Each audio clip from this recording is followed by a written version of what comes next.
신약성경 339페이지에 있습니다. 디모데전서 3장 8절에서 13절 교독하겠습니다. 이와 같이 집사들도 정중하고 일구이연을 하지 아니하고 술에 임박하지 아니하고 더러운 일을 탐하지 아니하고 깨끗한 양심의 믿음의 비밀을 가진 자라야 할지니 이에 이 사람들을 먼저 시험하여 보고 그 후에 책망할 것이 없으면 집사의 직분을 맡게 할 것이요 여자들도 이와 같이 정숙하고 모함하지 아니하며 절제하며 모든 일에 충성된 자라야 할지니라. 집사들은 한 아내의 남편이 되어 자녀와 자기 집을 잘 다스리는 자일지니 집사의 직분을 잘한 자들은 아름다운 지위와 그리스도 예수 안에 있는 믿음의 큰 담력을 얻느니라. 아멘. 주일 예배 나오신 여러분들을 환영하고 축복합니다. 우리 서로 인사합시다. 잘 오셨습니다. 환영합니다. 축복합니다. 네. 교회를 한 1, 2년 다니다 보면 혹은 교회를 다니지 않더라도 일반인들이 교회 다니는 사람들한테 붙는 호칭이 바로 집사라는 직분이죠. 웬만하면 교회 다니는 사람이 집사라는 호칭을 먼저 부르곤 합니다. 그만큼 집사라는 이 직분이 혹은 이 단어 호칭이 굉장히 우리에겐 친숙하고 그냥 쉽게 받을 수 있는 직분이라고 착각하는 경우들이 참 많이 있어요. 또한 송인규 교수님이 한국 교회에 대해서 이야기하면서 한국 사회가 여전히 유교적인 성격을 띠고 있고 그것이 교회까지 영향을 주고 있어서 이 교회 안에 있는 이 직분이라는 호칭이 어떤 개인의 신분과 위상을 높이는 것으로 착각하는 경우들이 많이 있다. 그래서 위계 질서가 있다는 어떤 편견을 가지게끔 하는 것이 한국교회의 유교적인 성향이 있다. 예를 들면 처음에는 집사로 시작했다가 또 안수집사, 여러분이 생각하는 안수집사, 그 다음에 장로 혹은 권사까지 올라가야지만이 내가 좀 잘하고 있구나, 성공했구나 라고 생각하고, 혹은 집사직은 장로나 권사가 되기 위한 예비적인 단계 과정에서 꼭 있어야 되는 어떤 호칭이라고 착각하고 생각하는 사람들이 많이 있음을 보게 된다는 것이죠. 또한 제가 사역을 하면서 여러 가지 일들을 많이 경험했지만 그 가운데 굉장히 황당한 사건 중에 하나가 무엇이었냐면 이 나이가 들어서 교회를 옮기는 것은 쉽지는 않아요. 그러나 서울 지역에서는 수평 이동이 참 많이 있는데 어느 정도 충분히 연세가 있으신 분이 교회를 옮기게 되는 일들이 좀 있어요. 물어보면 여러 가지 이유들이 있는데 연세가 들어서 이 사람이 이제 새가족 카드에다 등록카드에다 쓰는데 직분을 쓰는데 권사라고 체크를 하는 거예요. 나중에 알고 보니까 당연히 나이가 들면 권사가 되는 줄 알고 권사 직분을 체크한 사람도 있고 혹은 섬기는 교회에서 권사 투표에서 떨어지자 그것을 숨긴 채 다른 교회로 옮기면서 그냥 권사라고 속이고 체크를 하는 경우도 보게 되었어요. 또 안수집사라고 생각하면 안수집사가 떨어져서 오는 경우도 있고 나이가 되니까 자연스럽게 안수집사가 그냥 되는 것 마냥 그냥 그렇게 직분을 속여서 교회를 등록하는 성도들도 보게 되었어요. 그래서 교회가 크던 작던지 간에 중직자분들이 교회를 옮길 때에 교회에서 요구하는 것은 이명 증서예요. 이 사람이 확실히 몇 년도 몇 월 며칠 날 임직을 받았다라는 그걸 증거할 만한 어떠한 증명 서류, 그것을 이명 증서라고 해요. 저희 교회야 이렇게 많은 특별한 이동은 없지만 큰 교회에서는 좀 대규모의 많은 사람들 이동이 있는 교회에서는 이런 이명 증서 없이 많은 성도들을 받는 경우들이 많아요. 그러니까 나중에는 문제가 되는 것이죠. 이명 증서는 꼭 필요합니다. 처음부터 이 사람의 신분을 확인하기 위해서 필요한 것이죠. 그래서 타 교단에서나 혹은 다른 교회에서 임직을 받고 온 사람들이 처음부터 권사님이 권사가 되느냐 또 안수집사가 되느냐 장로가 되느냐 결코 아니에요. 정확한 용어는 무임 권사, 무임 집사, 무임 장로예요. 그러다가 당회에서 1, 2년 그 사람의 성도님이 어떠한 믿음 생활을 보고 꾸준히 신앙생활을 잘하면 당회의 결의를 통하여서 이 사람을 흔히 말하는 그냥 협동이라는 표현 써서 협동 장로, 협동 권사, 협동 집사라는 표현을 써요. 그러니까 무임이라는 이 단어가 굉장히 교회에 오는 사람에게는 좀 불쾌하다라고 해서 그 무임이라는 단어를 빼지만 엄연히 따지면 무임이라는 단어가 붙어야 된다는 것이죠.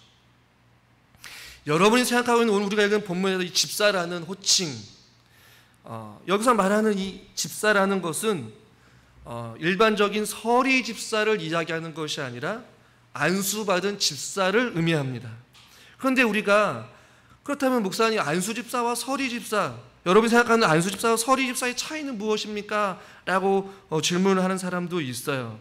그런데 먼저 우리가 호칭부터 정리를 하면 안수 집사라는 이 안수 집사는 할 때 이 안수는 직분의 명칭이 아니라 바로 임직되는 과정에서 베풀어지는 그 안수의 의식을 일컫는 말이에요.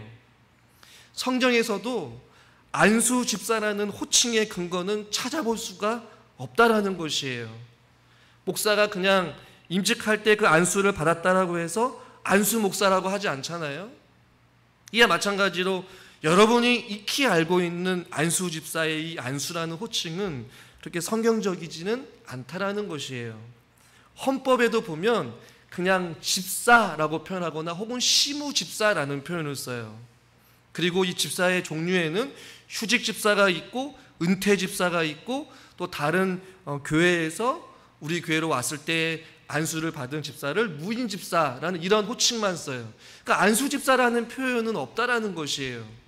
굳이 그냥 서리 집사와 또 구분하기 위해서 큰 교회에서 조직적으로 그 호칭을 정리하기 위해 안수 집사, 시무 안수 집사, 협동 안수 집사, 협동 은세 안수, 뭐 여러 가지를 막 붙여갖고 좀 정리를 하는데, 분명한 것은 안수 집사라는 표현보다는 장립 집사라는 표현이 조금 더 적절한 표현이에요. 그런데 이것이 한국교회에서 그냥 좀 익숙하게 안수 집사님, 우리 안수 집사님이라는 표현을 쓰다 보니까 안수 집사라는 표현을 쓰는데, 헌법을 제대로 공부하고 성경을 제대로 보는 교회의 또 주보나 어떤 조직도를 보면 안수 집사라는 표현보다는 장립 집사라는 표현을 써서 거기에 집사님들이 이름이 거론되곤 합니다.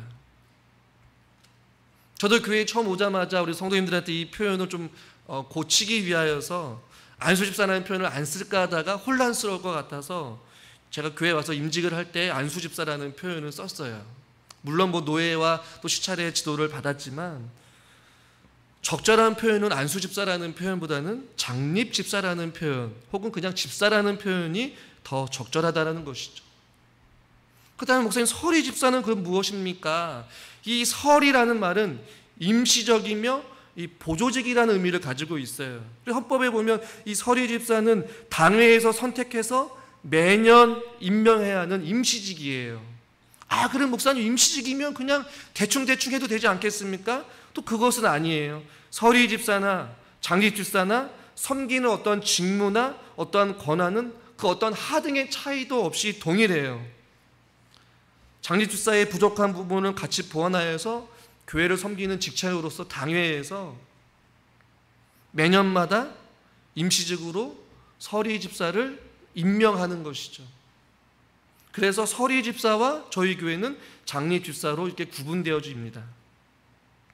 이 집사라는, 오늘 본문에서도 집사에 대해서 집사가 어떻게 해야 되는지에 대한 그런 모습들을 우리에게 말씀해 주고 있는데, 이 집사라는 단어는 헬라어로 디아코노스라는 단어예요. 하인 혹은 시중 느는 자, 남을 섬기는 자라는 의미를 가지고 있어요. 초대교회에서는 이 집사라가 교회를 섬기고 봉사하는 자의 의미로 발전하였어요. 그래서 헌법에 보면 장립 집사, 이 집사직은 목사와 장로와 구별되는 직분이니 무음한 남교인으로서 그 지교의 교인들의 택함을 받아요. 이 장립 집사님들도 성도님들이 택하는 것이죠. 그리고 목사에게 안수 임직을 받는 교회의 항존직이 바로 장립 집사라는 것이에요. 목사와 장로와 구별되는 직분이지만 마찬가지로 교회에서 택함을 받고 목사에게 안수를 받아서 임직을 받는 교회에 없어서는 안 될 항존직의 직분이 바로 장립 집사라는 것이에요. 이 장립 집사의 근원은 사도행전 6장, 우리 수요일에 말씀을 살펴보았지만 사도행전 6장에 보면 초대교회 사람들이 복음을 전하고 또 하나님의 말씀을 전했을 때에 많은 사람들이 회개하고 돌아오고 교회가 사람들이 많아졌어요. 히브리파 사람들이랑 헬라파 사람들이 같이 섞이다 보고 또 어려운 사람들, 고아와 가부를 구제하는 일을 많이 해야 되는데 이 사도들이 인원이 부족하고 너무나도 버거우니까 하나님의 말씀을 전하는 일에 하지 못하고 구제하는 일을 더 힘쓰다 보니까 놓치는 사람도 많고 구제에서 빠지는 사람도 많이 있어서 이제 사람들이 이제 건의를 하죠. 그래서 사도행전 6장 3절에 보니까 성령과 지혜가 충만하고 칭찬받는 사람 7을 택하라, 이런 구절이 있어요. 어떤 사람이요? 성령과 지혜가 충만하고 칭찬받는 7사람. 7 집사라는 표현을 쓰지 아니하고 7 사람이라는 표현을 썼어요. 그러나 대부분의 학자들은 이 사람들은 바로 장립, 우리가 이해하고 있는 집사, 장립 집사를 세웠다라는 말로 생각을 해요. 그러니까 많은 사람들이 하나님의 말씀을 전하는 것과 또한 구제하는 일을 같이 해야 되는데 그것이 인원이 너무 많다 보니까 교회에서 교회를 섬기는 사람, 봉사하는 사람을 세우는데 7사람을 세웠단 말이에요. 그것이 오늘날로 계속 발전하게 돼서 장립 집사의 의미를 가지고 있어요. 이 7사람들이 하는 일은 무엇이었느냐?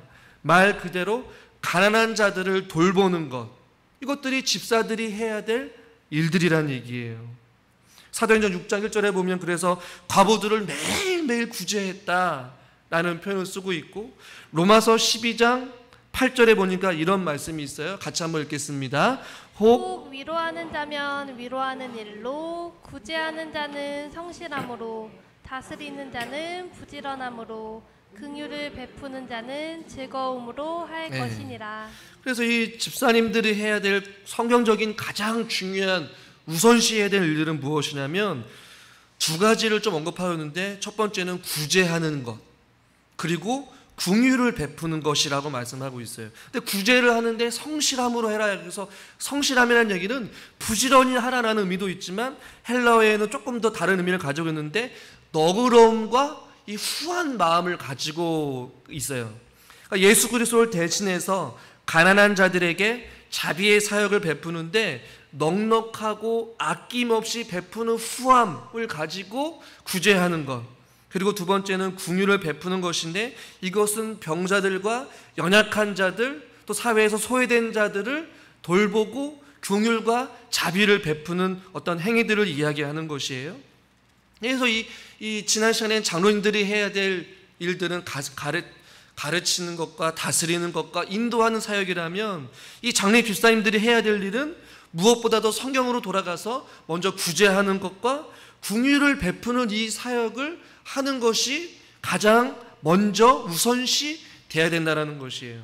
근데 이것이 조금 오늘날로 잘못 이해를 하고 무조건 교회에서 장립 집사님들, 여러분의 좀 익숙한 언어 좀 표현을 바꾸면 안수 집사님들은 교회에서 이런 일을 해야 됩니다, 저런 일을 해야 합니다. 그래서 나름대로 생각을 가지고 있고 각자가 다 달라요. 그러나 성령에서 이 장립 집사님들의 근본적인 성령에서 말하고 있는 요구하는 삶은 무엇보다도 이 사도교회, 초대교회에 많은 소외되고 가난하고 굶주리고 아파하고 힘들어하는 그런 연약한 자들을 구제하는 일과 긍휼을 베풀면서 성실함으로 즐거움으로 교회와 또 교회 밖에 있는 모든 그런 사람들을 섬기고 봉사하는 그 사역들이 바로 장립 집사님들, 또한 서리 집사님들인 우리 성도님들이 마땅히 해야 될 직분의 의무라고 성경은 우리에게 말씀해 주고 있는 것이에요. 헌법 6장 3조에 보면 이런 내용이 있습니다. 목사와 장로와 합력하여서 빈핍 공궁한 자를 권고하며 환자와 갇힌 자와 과부와 고아와 모든 환난 당한 자를 위문하되 당의 감독 아래에 행하며 교회에서 수금한 구제비와 일반 재정을 수납 지출한다, 이렇게 되어 있어요. 그러니까 이것이 초대교회의 사람들, 집사님들이 해야 했던 일들이었어요. 근데 우리는 좀 단편적으로만 알아요. 교회의 재정을 보는 사람들은 무조건 안수 집사님들이 해야 됩니다 라는 이런 단순한 생각을 가지고 있어요. 실질적으로 재정을 수납 지출하는 그 의미는 무엇이냐면 그 재정을 가지고 구제하는 일에 소외된 자들, 또 감독하고 위문하고 방문하고 봉사하고 섬기는 일이 이 집사님들이 해야 될 일들이란 말이에요. 근데 중요한 것은 헌법에 보면 목사와 장로가 합력하는 것이에요.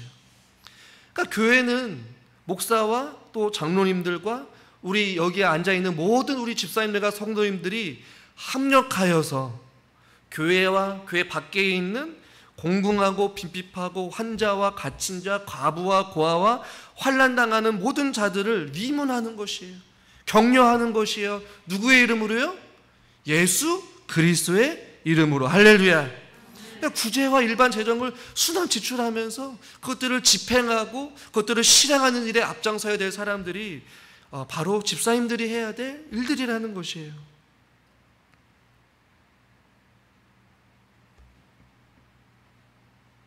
그런데 많은 사람들이 제가 서두에 말하는 것처럼 한국 교회가 이 유교의 사상에 많이 영향을 받아서 이 목사나 장로나 집사나 이 어떠한 차등을 가지고 생각하는 사람들이 있어요. 이거는 목사님들이 해야죠, 이거는 장로님들이 해야죠 라고 생각하는 경우가 있어요. 장로님이 아니더라도 권사님이 아니더라도 우리 각자가 믿음의 분량대로 저와 여러분 모두 다가 부르심을 받았다는 사실을 기억할 수 있기를 주님의 이름으로 축원합니다.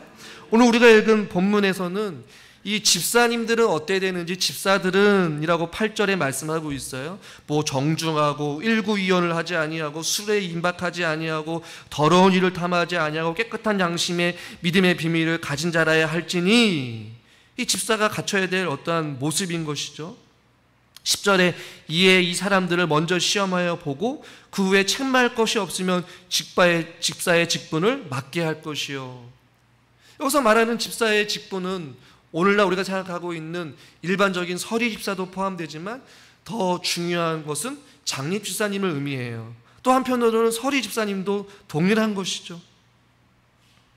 그러니까 여러분이 생각하는 이 집사의 직분이 혹은 장립 집사의 직분이 그냥 쉽게 생각해서는 결코 안 된다라는 것이에요.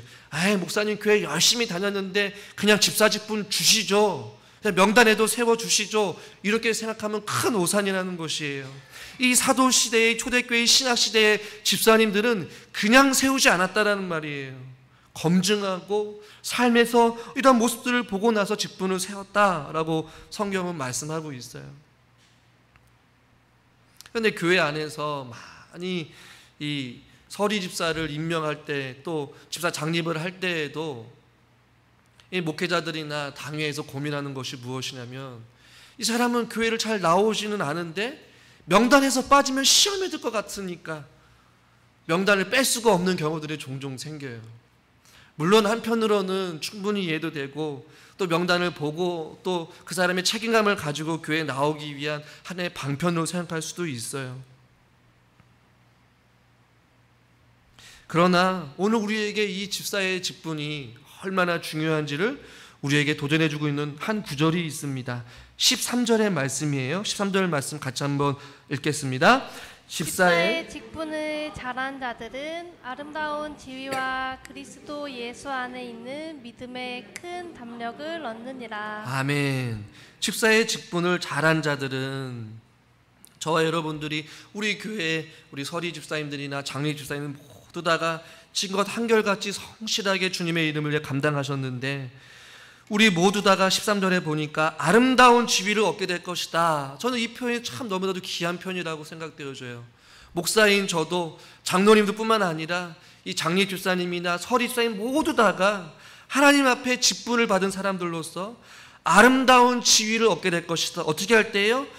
집사의 직분을 잘한 자들은 충성되이 주님 모실 그날까지 주어진 그 직분에 합당한 삶을 살아가는 자들은 아름다운 지위를 얻게 될 것이다 라고 표현하고 있어요. 저는 이 자리에 앉아있는 저와 여러분 모두 다가 하나님 앞에 아름다운 지위를 얻은 줄 여러분 믿으시길 바랍니다. 할렐루야. 우리 옆에 있는 분들한테 인사합시다. 우리 권사님은, 우리 집사님은, 장로님은 아름다운 지위를 얻으셨군요. 네. 하나님이 인정하는 아름다운 지위라는 것이에요. 그것이 목사는 어떻고 장로는 어떻고 권사님이 어떻고 집사님이 어떻습니까?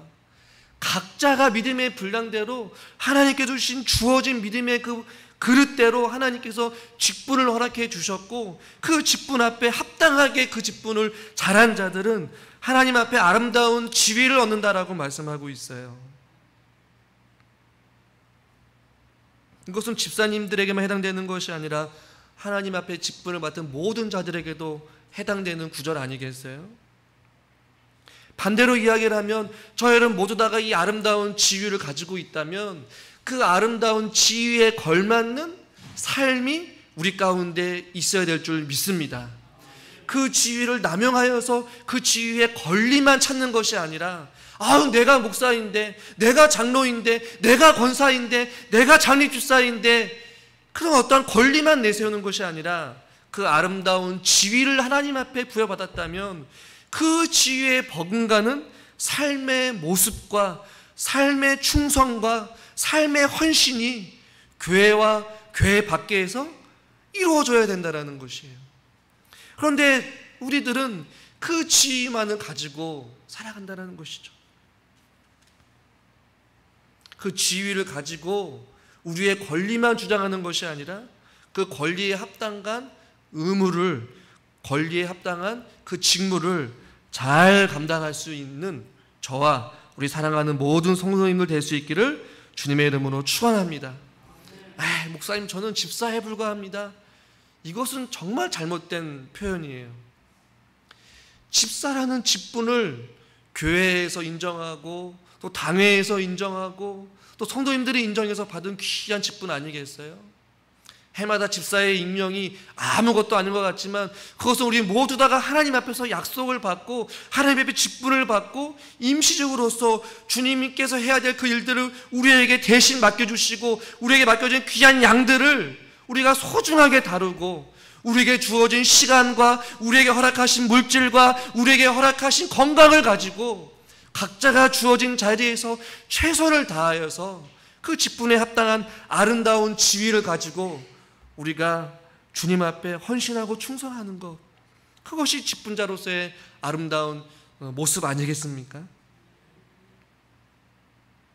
저는 지난 시간에도 우리 사랑하는 장로님들을 위해서 여러분들이 기도를 부탁을 드렸듯이 저는 무엇보다도 먼저 우리 교회 장례 집사님들을 위해서 여러분들이 기도해 줄 수 있기를 주님의 이름으로 축원합니다. 여러분들이 인정하셨고 여러분들이 기도하면서 같이 세운 직분자들이에요. 무엇보다도 이 말씀으로 돌아가서 하나님 앞에 이 아름다운 지위에 버금가는 삶에서 또 교회에서, 교회 밖에서 장례 집사님으로서의 아름다운 모습들을 지금과 같이 충성되이 헌신하고 또 충성할 수 있도록 또 구제하는 것과 또 긍휼을 베푸는 일에 예수님의 마음을 가지고 성도들을 바라볼 수 있는 그러한 믿음의 눈을 주시도록 우리 성도님들이 기도해 주십시오. 그 두 명의 장례 집사님들은 모두 다가 그 예수님의 마음을 품고 있어요.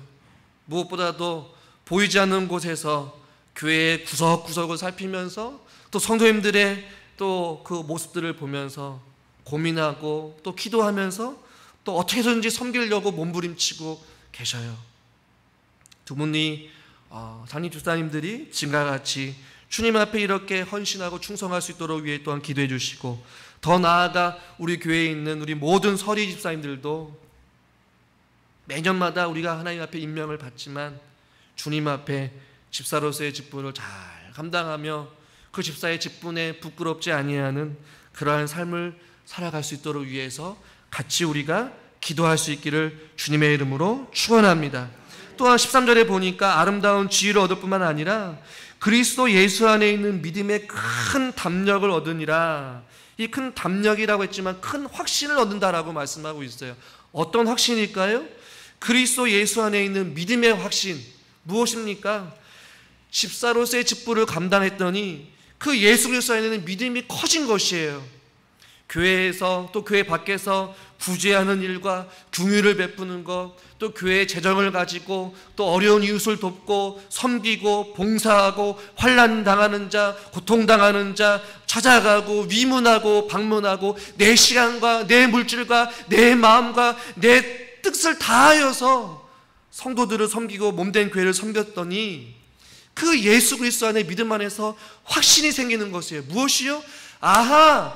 주님께서 나를 집사로 세우신 그 이유는 바로 내가 가지고 있는 이 시간과 내가 가지고 있는 이 달란트와 내가 가지고 있는 이 능력을 가지고 하나님께 허락하신 이 성도님들이 가지고 있는 이 교회 재정을 가지고 귀하게 아름답게 교회 재정을 잘 운영하여서 교회에 소외되고 아파 있는 자, 고통당하는 자, 또한 힘들어하는 자들을 찾아가서 위로하고 방문하고 기도하고 섬기고 교회 곳곳에 사람의 손길이 필요하고 도움의 손길이 필요한 자들의 기꺼이 앞장서서 주의 일들을 감당했더니 주님께서 살아계심을 보여주셨고 주님께서 병든 자들을 치료하시고 주님께서 허물어지고 소외되고 아파하고 고통당하는 회복시켜 주시는 그 하나님의 놀라운 일들과 하나님의 그 사역 가운데 나를 귀한 도구로 사용하셨구나. 아하, 주님이 살아계시구나. 주님이 진정 나를 통하여서 일하고 계시구나. 이러한 믿음의 확신을 주시는 것이에요. 이것이 집사님들에만 해당됩니까? 아니에요. 목사인 저와 장로님들과 우리 권사님들과 우리 청년에 이르기까지 서로가 합력하여서 이 일들을 감당할 때에 아름다운 지위에서 그 지위에 버금가는 삶을 살아갈 때에 믿음의 확신을 주시고 믿음의 큰 담력을 주셔서 더 큰 하나님의 일들을 감당하는 것이에요. 목사님 충성하고 헌신하고 해봤는데 안 되더라고요. 지치기만 하더라고요. 그러나 말씀으로 돌아가 성경에서 요구하는 삶이 무엇인지 우리가 제대로 알고 제대로 헌신할 때에 목사는 목사답게, 장로님들은 장로님답게, 집사님들은 집사님답게, 권사님들은 권사님답게 충성하고 헌신하고 그 질서와 그 말씀 안에서 성경적으로 살아가게 된다면 하나님께서 저와 여러분을 통하여서 더 큰 일들을 맡기게 될 줄 여러분 믿으시길 바랍니다. 그리고 그것을 함께 기대하기를 원해요. 좀 죄송한 말씀이지만 제가 교회를 와서 많은 것을 느끼고 제가 왜 장로님들에 대해서 집사님들에 대해서 이렇게 분명하게 다시 말씀을 여러분에게 전하느냐. 교회에 왔는데 장로님들이 무엇을 해야 될지 또 집사님들이 무엇을 해야 될지 성도님들이 이에 대해서 잘 모르고 계시는 것을 많이 느꼈어요. 다시 한 번 더 성경으로 돌아가고 말씀으로 돌아가고 또 우리 총회 안에 있는 헌법으로 돌아가서 다시 한 번 더 이것들을 좀 정리하고 용어들과 또 직분에 대해서 분명하게 좀 알고 교회를 운영해 가는 것이 맞다라는 생각이 들어서 오늘 저는 이 시간에 장리 집사님들에 대해서 말씀을 나눴습니다. 지금도 교회가 은혜롭고 평화롭고 또 우리 장로님들과 또 중간에 또 우리 장리 집사님들이 잘 자리를 지켜주셔서 지금껏 교회가 이렇게 성장해 왔고 또 지금껏 은혜와 평강 가운데 왔듯이 또 우리 모든 우리 서리 집사님들도 우리 성도님들도 청년에 이르기까지 우리 청년들도 어린 아이들도 여러분들의 그 바른 모습들을 보고 배움으로 말미암아 목사님은 저래야 되는구나, 장로님은 저래야 되는구나, 집사님들은 저래야 되는구나 라는 모습들을 우리가 보여주고 우리 청년들도 그 모습을 바라보면서 믿음 안에 더 자라가고 성장해 갈 수 있기를 저는 주님의 이름으로 간절히 축원합니다. 말씀을 정리하면 저 여러분 모두 다가 아름다운 지위로 하나님께서 세우셨습니다. 그 아름다운 지위에 또 예수 그리스도 안에 큰 담력을 얻으며 우리 모두 다가 하나님 앞에 칭찬받고 또 교회를 세워가는 일에 저와 여러분 모두 다가 또 충성되의 일꾼 될 수 있기를 주님의 이름으로 간절히 축원합니다. 기도하겠습니다. 하나님 아버지, 또 교회의 한 종직으로서 집사님들에 대해서 같이 함께 말씀을 살펴보았습니다. 집사님으로서의 직분을 잘 감당할 때에 아름다운 지위를 얻고 예수 그리스도 안에 믿음 안에 큰 담력을 얻을 것이다 라고 말씀하셨습니다. 하나님, 우리 모두 다가 주님께서 세우신 귀한 직분을 감당하고 있는데 하나님, 우리가 다시 한 번 더 말씀으로 돌아가 우리 자신들의 삶을 되돌아보게 하여 주시고 각자 믿음의 분량대로 주신 은사와 달란트대로 주어진 삶의 영역 속에서 또 교회 안에서 또 충성되이 순종하며 충성할 수 있는 우리 모든 직분자들이 되게 하여 주시옵소서. 아름다운 지위와 큰 믿음의 확신을 통하여서 주님께 영광 돌리는 우리 사랑하는 모든 성도님들 되게 하여 주시옵소서. 예수님의 이름으로 기도드리옵나이다. 아멘.